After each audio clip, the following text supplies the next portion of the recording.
would love to share this poem with you. It's a poem written to a little girl. I'm not the author, but I'm going to share it with you nevertheless. Dear little me, can you hear me now? In the echoes of laughter, I remember how you danced in the sunlight, spun dreams in the air with ribbons in your hair and a spirit so rare. You wore your heart boldly, no fear on your face. With each tender moment, you found your own place. But storms came a knocking and shadows grew long. You learned to be quiet, to hide what felt wrong. But listen, sweet girl, to the words that I send. You're worthy of love and a hand to extend. The world can be heavy, it's tough. Yes, it's true. But know that I'm here and I'm proud of you. I see all the battles you fought with your soul. You battled through pain just to feel a bit whole. Let's gather those pieces like jewels from the dust. Reclaim every sparkle. You're brave and you must. The whispers of doubt, let me silence them now. For you're more than enough. Take a breath, take a bow. In the mirror, see strength, not just what you see, but the warrior living, thriving, the light that's in me. So, dear little girl, let your laughter ring free. Together we'll heal, you and I will be free. With love as our armor, we'll rise and we'll stand, two hearts intertwined, hand in hand. Listen, this is About This Life with your host, Anne Marie. Today, I have my guest, Brandi Rhoden. Hi, Brandi. Hi, hello. So very happy to be here today. Thank you. And Brandy is a brave soul because she's still on here, even though my voice is miserable today. And that is because the change in the air, the pollen, it is irritating my vocal cords, but I did not want to miss the opportunity for this conversation. Let me tell you about this life. It's about taking a look at our belief system. It's about taking a look at who we are, and maybe we need to change some things along the way. Brandy is going to help us do that because she and I are collaborating on this wondrous, beautiful project. I'm going to call it out in a moment, but I want to give her her props because Brandy Rhoden is a licensed clinical social worker. She's a licensed trauma therapist. Oh, Lord, we need to get into that. Founder of Honeybee Wellness and Consulting, and you ascribe to the philosophy that we handle trauma through our mind, our body, and our soul. It comes in three. So I would like to really delve into this conversation and the foundation of us coming together and even knowing one another is through a project we're working on called Dear Black Woman. Tell us about Dear Black Woman. Yes, I ran across, I was actually so still on a high of how I even got connected to the anthology project. I was scrolling on Instagram threads one day and I saw this lady's like, well, I have this project I'm working on. I need a few more authors to come together. And it just, Dear Black Woman, it just something about it connected with me. And so I reached out and got a little bit more information about the project. And I said, this is it. And I'm on my own healing journey. I have gone through a lot of traumatic things in my childhood and throughout my life, even in adult years. And one of the things that I've been personally working with my therapist on is just developing into this new version of me, shedding the weight that trauma has held me bound through all these years. And I had been, thinking and praying like there has to be something that is going to be that final seal to the deal to really close that chapter of my life so that I can move on. And when I ran across this project, I said, oh my God, this is it. Oh, This is it. This love letter, this project is a love letter to that inner child, that inner Black woman, that inner girl that was wounded. And I am looking forward to the project being released and being able to also not only share my story, but also share the stories of, your story and the other yes. ladies that are working on our project. And I can't wait to reach. Oh my gosh. I think I'm being connected back to something that even kind of led me to this work. I always wanted to heal the land, but I know that I'm only one person and I can't Mm-hmm. touch Mm-hmm. everybody. And so to have a project such as this that will go into the hands of so many people, I'm like, yes, I am living out some of the things that I've wanted to do in my life. So very excited and looking forward to us launching this project. Absolutely. And we want to give credit to Cami Brad, the brainchild of this project. Oh, she's wonderful. She is amazing. One of the things that you just said, and I want us to normalize this, is you are a therapist, but you say you go to a therapist. So I want Yes. to normalize that in terms of our mental health is so critically important. Why does a therapist go to a therapist? Somebody might be wondering that because aren't you supposed to be able to heal yourself? Why do you need to go talk with somebody else? Oh, that is a wonderful question. One would think that you could be able to heal yourself, but there's something that cognitively goes on when you have that level of awareness. You know what you should do, but we're human just like everybody else. And sometimes our own internal self-limiting beliefs can serve as a blockage for you actually doing the things that you've been trained to do, the things that you support other people through. And it's so important for us to have our own safe spaces because we hold space for so many people, their, most intimate moments, Yes. their most sacred stories that they sometimes have never shared with anyone other than you. And that can sometimes be heavy. And not to say that, we're not equipped for it and things like that, Mm-hmm. but we also need our space as well to decompress, to unload. Because I will tell you this, one of the things that I learned when I was in school several years ago is that you're going to have clients that are going to sit in your chair that are going to mirror the exact things that you have Wow. gone through, those stories. And so I always say that every client that I have and currently worked with, they mirror me in some form or fashion. And it serves as a reminder that either A, I've conquered this thing, I'm good, or oh, I got a little Oh, bit more oh, work to do in this area. I got a little bit more work to do. And so just to um and also one of the things I will say that in most mental health programs they teach you the best therapists are those that have gone through therapy themselves, because a lot of times we don't mm, just wake up one day and say, oh, I want to be a therapist, I want to work with people and help them heal from their traumas. Oftentimes they're not. Therapists, social workers, people in those helping professions, they've gone through some things that have drawn and called them to this field, and they want to be able to pay it forward because somebody for them helped them along, or they wish that they had someone to help them along and they wanted to be the change that they wish to see in the world. I never thought of it that way because, you know, I'm sure there are others like me that just think that therapists supposed to have it all together and have all of the answers. But the way you describe it is that no, we all have our issues and we're working through them, can be a guiding light for other people as we learn, discover. One of the things, curiosities that I have is that writing a letter to your younger self is not new.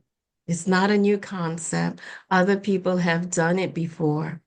This project, though, feels very, very special. One of the reasons, and I'm going to bring in my bias, my perspective here, and that is I'm sighing already. I'm trying to describe the Black woman. So my question is related to the Black woman, and there's this weight that we feel. In feeling that weight and coming together to do this letter, there's a certain amount of release that happens during the process. It's cathartic. Can you address how it is in terms of holding sacred space for women and Black and Brown women in particular, in terms of, well, why do we need special space? Why do we need um, different considerations, other than from anyone else? Oh, I Loaded literally had a question. Take any conversation. part of it. No, I had a conversation about this, just like even talking about my personal connection to the very Mhm. thing that you're discussing. My therapist and I, we had a session this morning, and my little one is to the side, and he's trying to navigate this remote And and that's trying to fine because watch. We're trying to watch something on TV, so I'm over here multitasking. But which I by the just, I want to interrupt and say that isn't that typical us? So go ahead with the question. yes. Yes. And so one of the things that I recently have just gone into, like, I cannot care. I'm no longer in a space where I am capable, I have the capacity to carry the weight of the world on my shoulders. And Mhm. that is one of the things that I think a lot of Black women will agree that just historically, we've been responsible for everybody else.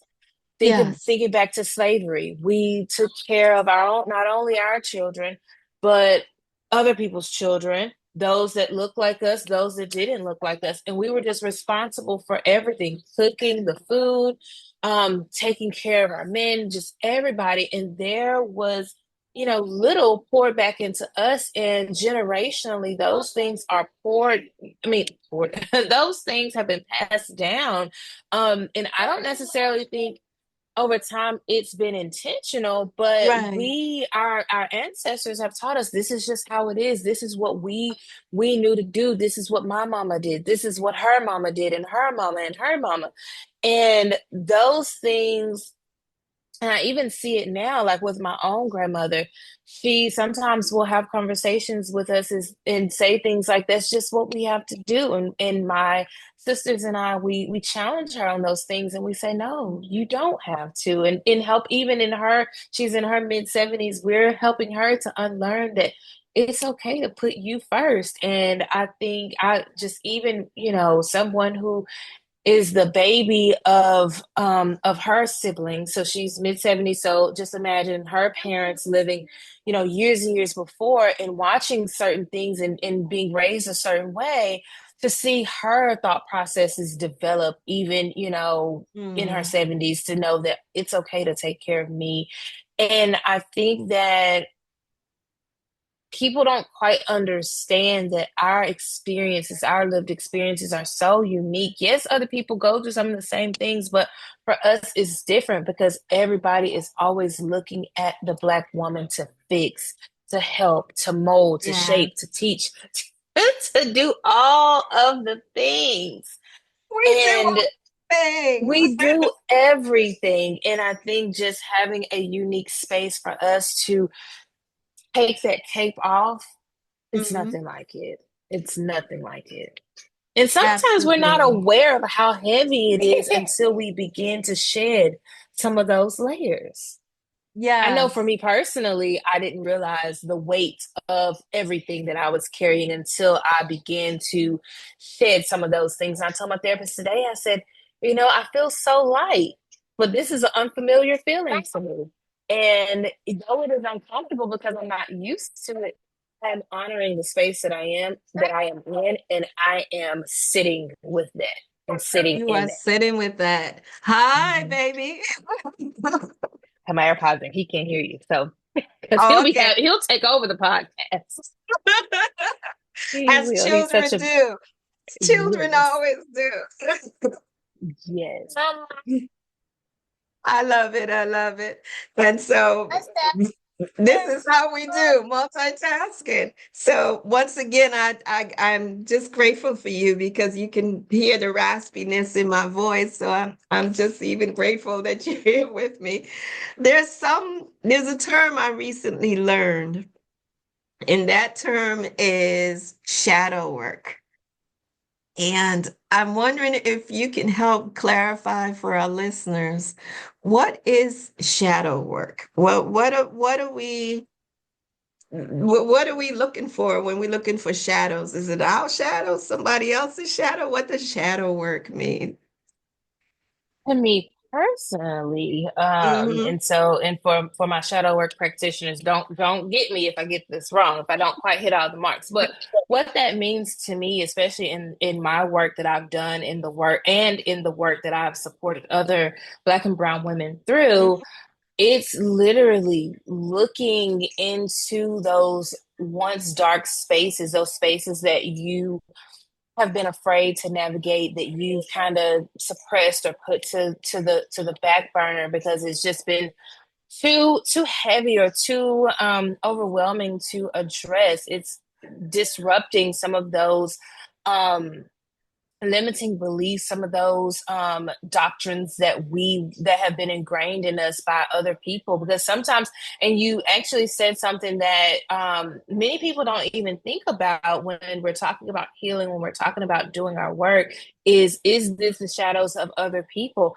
I Mm, oftentimes have worked with a lot of women who and help them recognize or um, discern if what they're experiencing, is it theirs or is it something that their mothers or their caregivers have projected onto them, and even getting them in that space and if it is the latter of the two, helping them to navigate that, sometimes it wasn't intentional. Our parents oftentimes did the best that they could and did what they mm, knew to do to protect us, to teach us, and to help us to develop into strong, sound human beings. But I think it just goes back to really looking back and addressing those things that we've put away or that we've closed off because it's just been too much, and to hmm. really dismantle those processes, dismantle those internal systems, to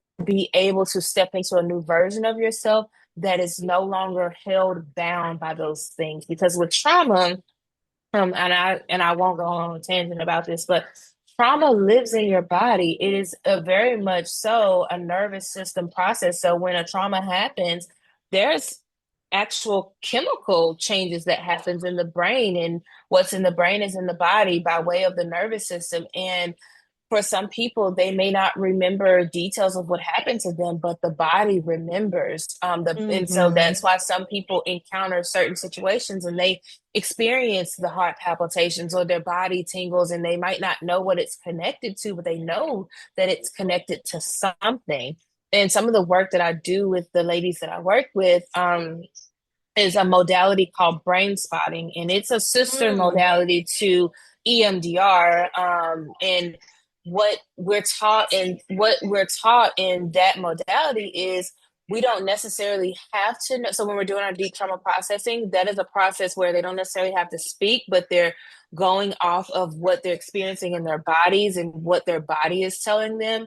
And I teach them, we don't have to know what it is to know that it is. And that just means that we don't necessarily have to name what happened to us to know that our body is telling us that something happened and it's connecting and it's healing from that thing. Wow. So And you call that brain spotting. How do you yes. how do you know if the experience is yours that you've tucked away, or maybe something that was projected onto you, um, by a family member? From what I have learned, and it's different for everybody, from Hmm. what the encounters that I've had with people who recognize what was theirs and what wasn't, is when they begin to, as they were on their healing journey, as they begin to kind of unlearn some of the things that they just always knew to be. they would recognize that, especially if they were still in communication with some of those family members, they Right, would right, right. recognize certain patterns or certain things that they would say, and they would say, huh, I remember all of my life they would say those things to me. I no longer subscribe to those ways of thinking.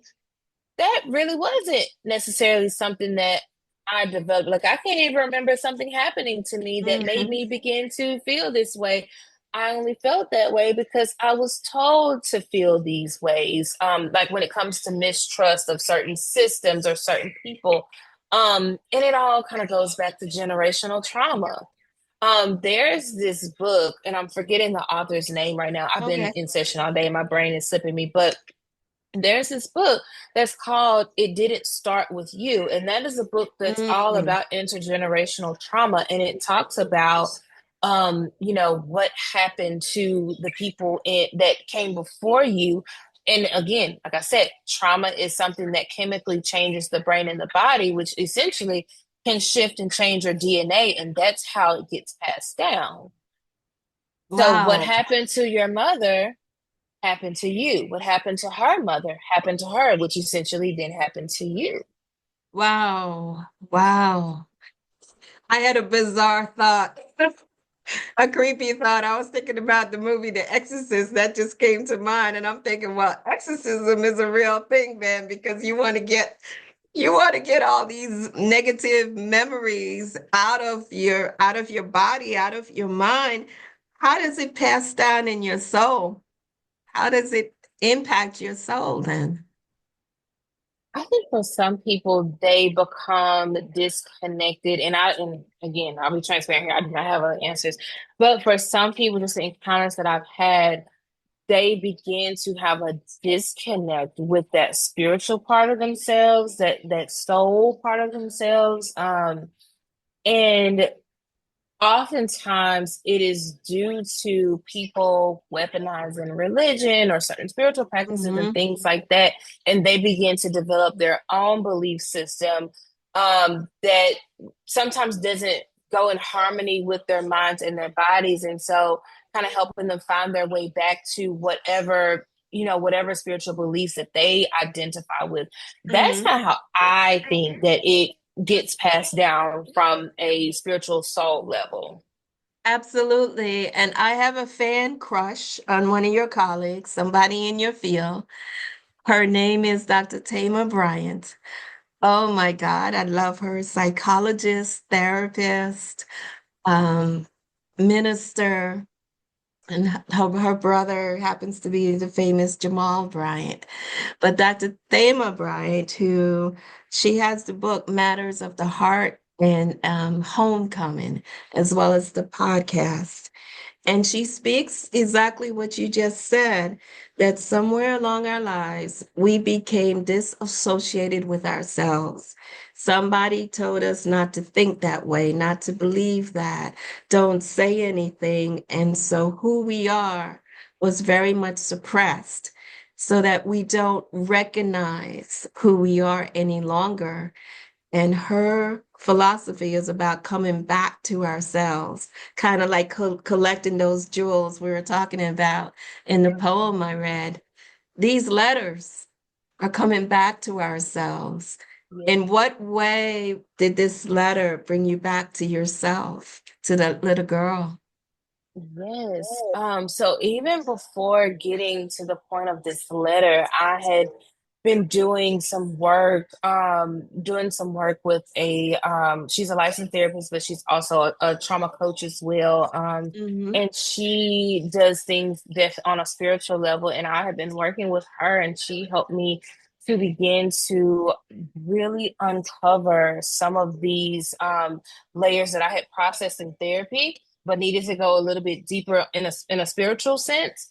Um, and that was like my whole thing with working with her was I'm like, I feel that especially that inner child, like I don't Hmm. know who I am because along the way, like you was just mentioning, people told you don't believe that, don't say that, don't think that way, out of their own fears or their own protections, things like that.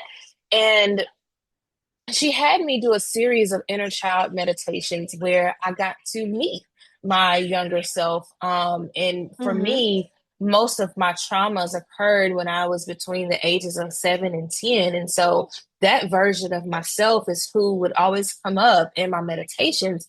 And so I spent, lots of time getting to know her and getting to understand what she used to like, because also trauma will block memory. So a lot of my childhood I do not remember, and certain things are coming back to me. I didn't know that. This, Wow. yes, it will, because certain parts of the brain shuts down when things are happening in the moment. And it's a way for the body and the brain to protect you from what's happening to you. Mm. And just in this letter was literally the me coming back to me. I was able to bring forth that little girl that I had begun to get to know and really talk to her and pour into her, and let her know, like, I see you, I love you, and acknowledge and honor and recognize that, yeah, you had a hard life. You went through a lot of things, but look at all the things that you have that you went on to do, that you're continuing to do, and you will no longer ever be left behind. You will always be with present day me. That is what this letter was for me. Brandy, thank you for sharing that. I want you to go back to something you said because as it's marinated in my brain, it's profound to me that trauma, you will block some things to protect yourself. So someone listening to this, and very often we wear a mask and we know because we have to go to work and we have to function in society and among our family and our friends. But there's a underlying trauma that could be in us whose memory were blocked. So how do we know we need help if our memories are blocked? Is it in what the body tells us? Is there something that's unsettling? Is there a gut instinct? Like, how do we know that there's something there if our memory is blocked? So the body is definitely very, very telling. Some people Mm-hmm. may experience, so one second. Mm-hmm. Absolutely. Yeah. So much of what Brandy is sharing with us is so profound. And I think about the idea that there are so many people that are walking around with trauma. I think it's the idea that at some point in our lives, this trauma exists, and I suppose we should define trauma as well. What is it exactly? But this is what this writing process has done for us. It has opened up opportunities, it has opened up places that we have buried, that we have tucked away. It has opened up places and memories we didn't realize it was there. And I'm thinking to myself, what you said in terms of we blocked it. So how do we know to seek out help if we block something? Sometimes people aren't aware that they, are having these responses, but so some indicators that a trauma, and I don't want to say that if you are experiencing this, I don't want to make the association that just because Yeah. you experience this, then you have a trauma. But sometimes, like I always say, like these trauma reminders could be smells that take Mm. you back to so if you smell a certain thing and it makes you feel discomfort in your body, and not from like a perspective of, oh, I don't like that smell, but it just intuitively reminds you of something, you just don't know what that what is. um the body's responses of like um tingles in the body, from I'm trying to get some more Mm-hmm. descriptors, like tingles in the body. And again, it looks different for everybody, because for me, what might be a trauma response to me might not be a trauma response to someone else. But that shutting down, that disconnect, Yeah. if you're experiencing certain going to certain places and you totally feel disconnected from what's going on around you, that might be an indicator that something has Mhm. occurred in a certain setting, that sort of thing. So for some people, they may never recover those memories.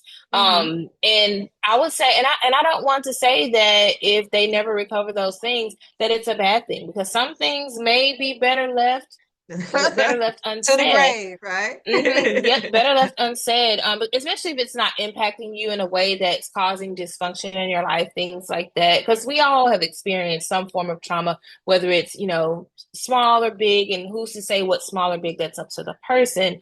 Um, but deep forms of therapy, such as EMDR, like I mentioned before, or brain spotting, or internal family systems. So IFS, that's one that's becoming more and more profoundly used with therapists, somatic experiencing, things like that. There are ways to process trauma in the body without ever speaking a word about what happened. So we don't necessarily have to Mhm. name a thing to heal from it. So if for anyone who is listening, if they feel that something has, especially if you've been told, something may have happened, or you just feel it down in your spirit that something has happened, Mhm. you can access those forms of therapy and process through and work through some of those things from a body brain perspective, rather than just traditional talk therapy. Tell me what happened when you were six, things like that. Okay, let's talk about health for a moment. Why is it important to go back? And it relates to the letter for this anthology project as well. Why is it such an important step to go back and uncover this and bring it up into the open? How does it help us health wise? Why is it important that we take the step? You have written a letter, I have written a letter, and 18 other women in the anthology. It's an anthology of 20. We needed to do this. There was a call in, it resonated with our spirit. So, why, for anyone listening, is it important that you do this for yourself? That you go back and you revisit that young child? Absolutely. I think a lot of times as we begin to grow older and move past childhood, we think of it in terms of, oh, that was just a chapter of my life. But when you think about it, especially when you think about development, you're always developing. Even Mhm. and if you are familiar, for anyone listening, familiar with the Eric Erickson Yeah. psychosocial stages of development, we are always developing in the most crucial time frame of us developing were when we were children. And so there's this thing called ACEs. Those are the things Mhm. that those main categories of traumas that occur for some people when they are children, that lead to post-traumatic stress. And from what we've learned and what research, I'm gonna close this, but from what we have learned through research, that chronic stress in the body, that stuff leads to long-term health issues, It um, sure long-term does. long-term You health want to issues, pause for gut a moment? issues. Oh no, I'm fine. I just needed to get all that sun out of my face. Oh, okay. Um, because I'm like, oh, Long-term I'm like, issues. people could, and my 6-year-old is like, I needed the sunlight. Um, but yes, they lead to long-term health issues such as chronic pain, obviously stress and anxiety. They can lead to heart problems, digestive issues, as I mentioned before, because there is a connection between, Mhm. in which more and more research is coming out now about, and I'm actually going to be doing more research on it, gut health and mental health, and just like the things that we consume in our bodies and how it affects our emotional well-being. And so mental health is health, and I think that is so important to and to honor and lean in, especially with May being Mental Health Awareness Month, is normalizing that mental health is health. So sit down, sit down. He is having a time of his life. He is. Yes. This is my silly child. He's all things play. I think he brings out that most inner part of me, that inner child of me, because everything with him is just such full of joy and laughter and so very Yes. unserious, and And it how old really is connects me. he? He's 3 and he is 6. He's Okay, tired. big He's had a brother. long day at kindergarten. Yes, he's had a long day at that. He's getting tired. So big But brother said, again, "You're not gonna leave me out." Go ahead, go ahead. no, he's like, you're not gonna leave me out. But going back to my point, mental health is health. It is a part of the whole entire wellness model. And when you are experiencing consistent chronic stress, you have the sleep issues, you have the appetite issues, and it can stick around and also can lead to stroke, heart attack, all of those things, and lead to early death. So it is important for us to make sure that we are taking care of all of the domains in our life, especially that social emotional component.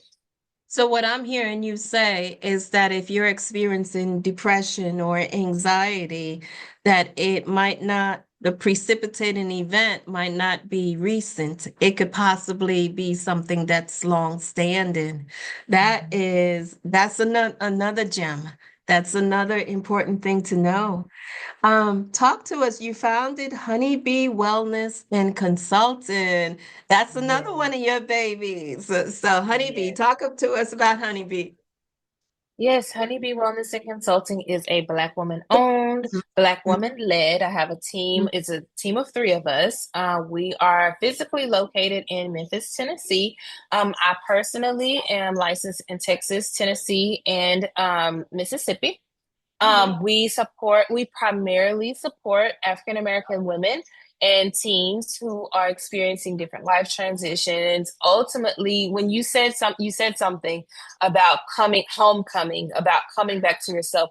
We support the women and the women who are looking for just that, coming home to themselves. They have endured childhood stress, childhood traumas, just things that have occurred, and even adulthood things that have occurred that have gotten them to a disconnect between who they really are at their core mhm, and what society says they should be. mhm, And we support my 2 therapists that work with me, Kiarika and Sharonda. They are licensed, they're under my supervision. They're licensed to support couples through marital counseling or relationship counseling if they're not married, as well as grief and loss. That is their jam, their specialties. I primarily serve women who are 25 and up who have experienced that emotional childhood trauma and physical assault or sexual assault during childhood, as well as women who have I don't want to say toxic relationships, but who are maybe no contact with their mothers or their caregivers. I don't know how I got that to be a specialty, but that yes. I think like a year and a half ago, 2 years ago, there was a huge wave of women who I began to work with, and they were all experiencing some of the same things. They were grieving. So I say I don't necessarily work with grief, but I do. I work with grief in the Mhm. capacity of helping women navigate relationships where people are still living, but they've chosen to no longer engage with them, primarily their mothers. Yeah, that's like in strange relationships. Are Mhm. you virtual, in person, Yes. hybrid? We're hybrid. So we offer virtual and in-person services. Again, our in-person services are located in Memphis, Tennessee. We are located in the East Memphis, near the Germantown area, off of a major highway. And we absolutely love and adore what we do. I actually founded Honeybee back in 2020 when I was residing in Texas. So for a very long time, I only supported Texas. But then when I moved back closer to my hometown to be closer to my grandmother, who I mentioned is Yeah. aging, and my father, who's had multiple health issues. Um, I was like, no, and I just felt this strong calling. So when you say homecoming, I felt this strong calling to come back home because I had no reason really to leave Texas. Business was thriving, was working a Yes. job and all of that, but something said it's time to go home. There's work to do there. And since being in the community here, and if you guys don't know about the Memphis, Tennessee area, it is such a high crime community. The community has a lot of trauma, a lot of poverty, and I wanted to be an additional resource because there's not a lot of therapists in this area that looks like Yes. us at all. Yes. To be such a predominantly African American city, there's not a Hmm. lot of us. Um, and I'm sure that's due to many, many factors, but I wanted to be an additional resource. And I will say that the practice is thriving. We have ladies reach out all day, every day looking for support. So, if for listeners, Absolutely. if you are in that area and living in the state of Tennessee, the state of Mississippi, or Texas, reach out to us, and we can definitely get you hooked up with support. And I think of Memphis. I've been to your city a couple of years ago. It's a beautiful city. Oh, so much Um, culture, so there's much rich so culture much and the history. museum. What is it? Stax Museum. I'm just like, Hmm. why doesn't the world know about Stax Museum? I You know, know. it's like it's a phenomenal museum for those of you who visit. There's a lot of history, our history that is there. But the other thing is there was a young man that was killed, and unfortunately that trial ended. Um, Tyree, um, I'm trying to think of his last name, and Nichols. Tyree Nichols. And so we know that we need people like you because there must be a lot of pain, you know. Yes. Oh, the community is Oh, grieving. The community is yeah, absolutely grief stricken and heartbroken.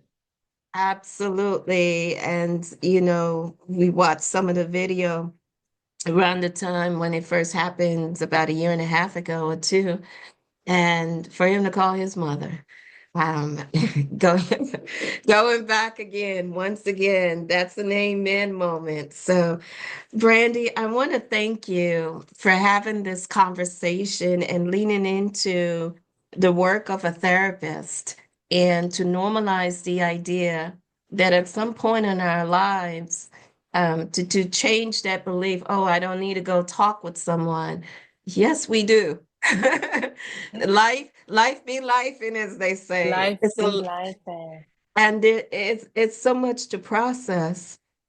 So working on this anthology project, the memories and the emotions that stir up and actually come out is what is part of the healing. And there's one more person I want to shout out before we close, and that's Melissa Crawford, who she was that person for me several years ago who launched me on this journey, if you would, in terms of looking at limiting beliefs and before I even knew what it was.